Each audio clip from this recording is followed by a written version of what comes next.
Okay, we're back with a few more problems. Once again, we're going to be doing Desmos whenever it's helpful and do the easier ones algebraically as well.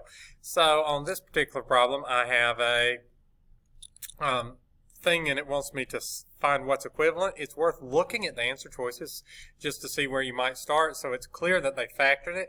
Furthermore, you can tell by all the answer choices they've either taken out a 3 or a 3x. So when I look at it, I notice both terms do have an x.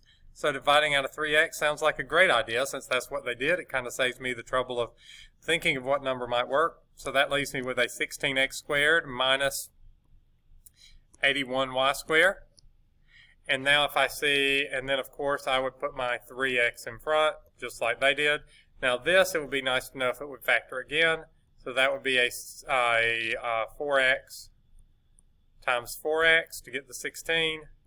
Sorry for the little bit of a mess there. And then a 9y and a minus 9y on the end. My marker is not cooperating right now. So that looks a whole lot like this answer choice here, answer choice D. And I'm going to show you how you can check even one like this with Desmos. If you want to check it with Desmos, we're going to play matchy-matchy. So go ahead and put the original problem in. So that is a 48x to the third minus 243xy squared.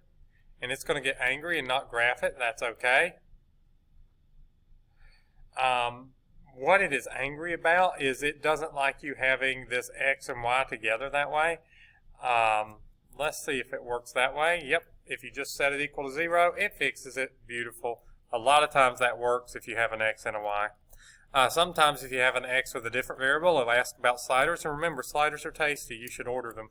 So if it offers you sliders, just say yes and add the sliders in, and that's a good way to go. Once again, it's going to get angry about that one, but believe it or not, it'll just fix it if you put it equal to 0. Sometimes that trick usually doesn't work, but if you have an equation with an x and a y on the same side, it works sometimes. So you notice that my original problem matches the answer. It's beautiful. It's great. As far as why the graph is what it is, that's probably beyond anything we've been able to teach you in Math 3, but it's kind of neat. You notice this one only matches part of it, by the way. It matches one side but not the other, so close doesn't count in matchy-matchy. It's got to match the whole thing. So that's why D is correct and C was not. So hopefully that'll help you see how to do that the right way and then also to use matchy-matchy as needed. This one, what they're wanting you to do is they're wanting you to know that, okay, if x minus 1 is a solution, that means I have a factor of x plus 1, and a multiplicity of 2 means it has a square on it. And this would be a x minus 2, because a plus 2 putting in the parenthesis would become a minus 2 with an exponent of 1, or no need to do an exponent, and a x minus 4 for the multiplicity of 1. Now what they're wanting you to do, evidently, is multiply all that together, and I think, ew, who wants to do that? So what we're actually going to do is we're going to use Desmos again, our faithful friend, helping us on about every problem. So, well, if it would let me delete the old stuff, it'd be great. I'm going to type in what they did. You're like, Mr. Hess, they didn't give me the original problem, but I know what I think the answer is. And admittedly, you do have to get part way to the right answer to use this, but I think this should be the answer.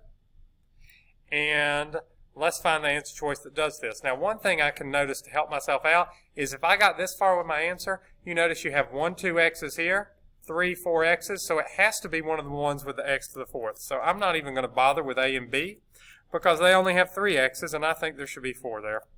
And I'm usually right about these kind of things. Wrong about many other things, but when it comes to released math items, I'm pretty good at those. So on this, turn off the purple, see that it matches the green exactly. I'd like to go to the home zoom just to make sure it's not one of those close but not quite, but it's perfect. You can't do any better. Just to show you what it would look like if it wasn't perfect, if I changed it to answer choice D with a plus 4 x to the third and then a minus x there, notice it's nowhere close. So clearly we have the right answer. Now one other thing, that even if you got stuck on the first part, you could, if you know that if you know that it has the correct zeros. Not all of those graphs will have the correct zeros. So you could graph the answer choices and make sure, hey, it doesn't have zeros at -1, 2, and 4. And then, if you remember that a multiplicity of 2 means it makes a parabola, you can see how this makes a little curved U-shaped graph right where the x-intercept is. If the multiplicity is 2, the graph makes a U right at that 0, and that would have helped you to get it, even if you got stuck on writing the factors like we did. So, if all else fails, graph everything, find the one with the right x-intercepts, and at least narrow it down. And if you remember the multiplicity, you'll probably get it right, even if you didn't know how to write the equation. It's beautiful. Okay, let's go ahead and keep going now. On number 13, it says, well, what's the effect of, if k is positive, what's the effect if k gets bigger? Well, you might remember something about a number in front and multiplying and what that does, but let's just pretend temporarily that you have completely forgotten about that, and my computer just went haywire there for a second. I apologize greatly. But let's pull Desmos up.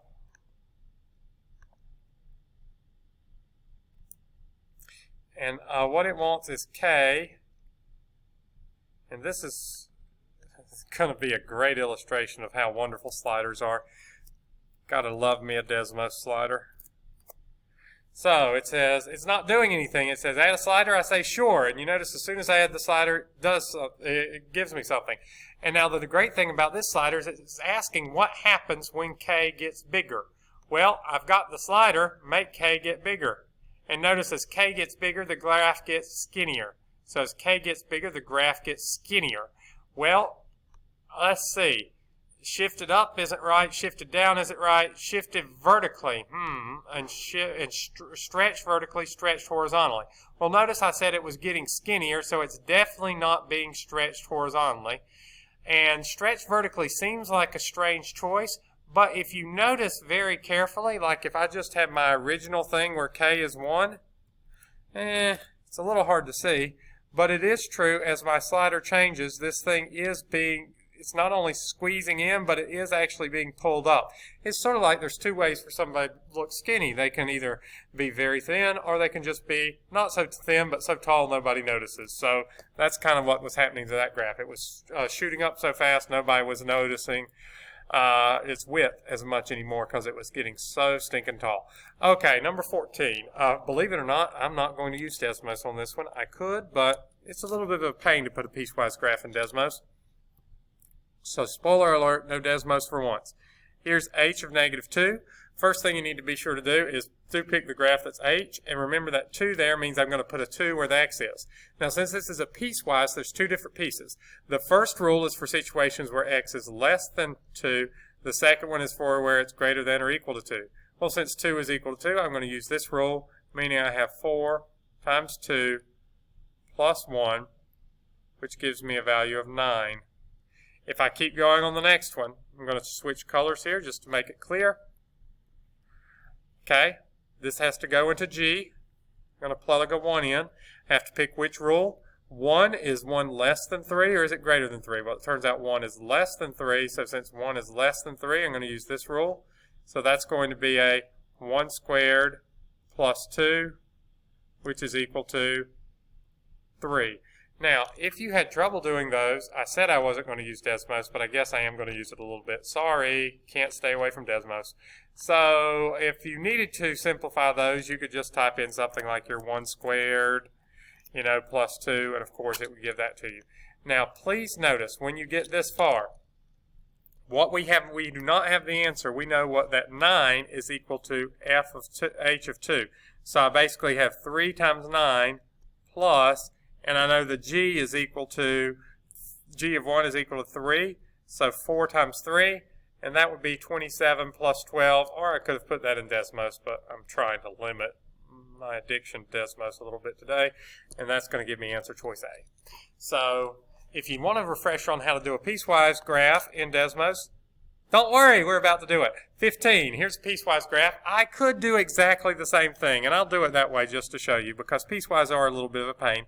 I could say, okay, for the -4, I need to put in, I need to pick the rule. So for the -4, I'm going to use the first rule, so I would have -1/2 times -4 minus 15. and then I would just bring down the plus 3, and then I would use the second rule. So let's get something that'll stand out a little bit more. The h of negative 2, I say, is negative 2 less than negative 4? I have students tell me yes, but the true answer is no, it's not. Think about temperature outside. If it's negative 4 in February, that's even colder than negative 2. So negative 2 is not less than negative 4. So if I put in the negative 2, it goes there. So that's 20 minus 3 times negative 2 squared. Now, personally, I would probably simplify what's in purple and then what's in blue separately. But if you didn't want to, you'd be fine as long as you type that whole thing in like that. This, if that whole thing is in parentheses, so 3 gets multiplied by that whole answer, you can type it all in at once. But I would probably do it separately under most circumstances. So doing it separately, let's go ahead and try it. Let's see what's in the purple. That is negative 1/2 times negative 4 minus 15, negative 13. Beautiful. And then we'll go ahead and handle the light blue. That's 20 minus 3 times negative 2 squared. That's 8. Beautiful. And be sure to use those parentheses when you're substituting in, because especially with those negatives, that's very helpful. So, and then I have to do negative 13 is the purple. So I have negative 13. It was a plus 3 times what the blue was, which was the 8. So final answer is 11. That's how I do it the less Desmos way. Not Desmos free, but less Desmos. I guess low Desmos. If you wanted to do this all the way with Desmos, here's what you can do. You can put in a piecewise function in Desmos. And if I'm going to put in the piecewise function, I'm going to type in the whole thing. H of x equals, and then I'm going to have to, you see how it has a curly brace? I'm going to have to do a curly brace to have a piecewise function. So here it is. First rule. Now, the weird thing is, when you do this in Desmos, you have to turn it around backwards. Desmos is a computer, so it has to know the x value before it can plug it in. So I'm going to have to do x is, and then I'm going to need to do my less than or equal to symbol down there. So x is, oops, yikes. Make that go away. Okay. Just got my console open. That's going to take a second to get rid of. Okay, give me just a sec. Sorry, sometimes if you got too many things on the screen, you get the wrong one sometimes. So I need an x is less than my, still kind of in the way. Maybe if Desmos was over here for now, yeah, that might be best. Is less than negative 4, good. And then put a colon to say what's coming up. You can get a colon without the keyboard, but shift and the button beside the L is the easy way to get the colon. 1/2 x minus 15. And you notice this graph kind of ends part way. That's fine. That's what piecewise graphs do. Then the other piece is x is greater than negative 4. Once again, since it's a computer, you have to tell the restriction part first, what x can be, then colon, and the equation 3x squared, and then it'll close the curly brace for you. So the weird thing about putting that in Desmos is remembering to separate each line with a comma and to put the restriction first, then colon in the rule. Now let's go ahead, and what the nice thing about it is we can see the actual shape of this entire graph. In fact, if you zoom out, you can see how it's going down, and then all of a sudden it goes out this way. The other nice thing that I think is even more incredible, other than seeing the whole graph, is that you can do h of negative 4. This is wonderful. Plus 3 h of negative 2. Having the time of my life, 11. If you're going to take all the trouble to type that rule in, please type that answer part in and just let it do the whole thing for you. But I probably would do that by hand, but you can also do it with Desmos. Hopefully this will help you, and we'll try some more the next time.